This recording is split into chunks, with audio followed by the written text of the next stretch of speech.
அனைவருக்கும் வணக்கம். வெற்றி செய்தி சேனலின் வாயிலாக இப்பொழுது நாம் ஒரு முக்கியமான பதிவை காண இருக்கிறோம்.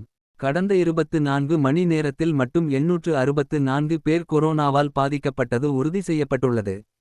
நேற்று மட்டும் நாடு முழுவதும் கொரோனாவுக்கு 7 பேர் பலியாகி விட்டனர். இதுவரை பலியானவர்கள் எண்ணிக்கை 44 ஆக உயர்ந்துள்ளது.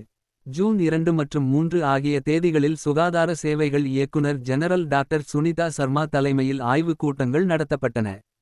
இந்த கூட்டம் பேரிடர் மேலாண்மை பிரிவு, அவசரகால மேலாண்மை பதில் பிரிவு, தேசிய நோய் கட்டுப்பாட்டு மையம், இந்திய மருத்துவ ஆராய்ச்சி கவுன்சில், ஒருங்கிணைந்த நோய் கண்காணிப்பு திட்டம் மற்றும் டெல்லியில் உள்ள ஒன்றிய அரசு மருத்துவமனைகள் மற்றும் அனைத்து மாநிலங்கள் மற்றும் யூனியன் பிரதேசங்களின் பிரதிநிதிகளுடன் தற்போதைய கொரோனா நிலைமை மற்றும் தயார்நிலை நடவடிக்கைகளை ஆய்வு செய்வதற்காக நடத்தப்பட்டது. இந்த கூட்டத்தில் ஒருங்கிணைந்த நோய் கண்காணிப்பு திட்டத்தின் கீழ் உள்ள மாநில மற்றும் மாவட்ட கண்காணிப்பு பிரிவுகளில் இன்ஃப்ளூயன்சா போன்ற நோய் மற்றும் கடுமையான சுவாச நோய் ஆகியவற்றை உன்னிப்பாக கண்காணிக்க உத்தரவிடப்பட்டுள்ளது. மேலும் கடுமையான சுவாச நோய் உள்ள நோயாளிகளுக்கு உரிய பரிசோதனை செய்ய பரிந்துரைக்கப்பட்டுள்ளது. இதன் தொடர்ச்சியாக ஆக்சிஜன், தனிமைப்படுத்தும் படுக்கைகள், வெண்டிலேட்டர்கள் மற்றும் அத்தியாவசிய மருந்துகள் கிடைப்பதை உறுதி செய்ய அனைத்து மாநிலங்களுக்கும் அறிவுறுத்தப்பட்டுள்ளது.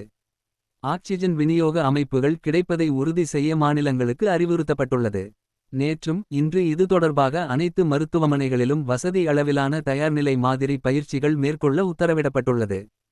காய்ச்சல், இருமல் உள்ளிட்ட பாதிப்புகளுடன் உள்ளவர்கள் நெரிசலான இடங்களை தவிர்க்கவும், கடுமையான சுவாச நோயால் பாதிக்கப்பட்டவர்கள் மருத்துவ உதவியை நாடவும் மக்களுக்கு அறிவுறுத்த உத்தரவிடப்பட்டுள்ளது. மேலும் தவறான தகவல்கள் மற்றும் வதந்திகளை தவிர்க்க வேண்டும் என்றும் அறிவுறுத்தப்பட்டுள்ளது. இது போன்ற அண்மைச் செய்திகளை தொடர்ச்சியாக பெற வெற்றி செய்தி சேனலை ஆதரிக்கவும். நன்றி, வணக்கம்.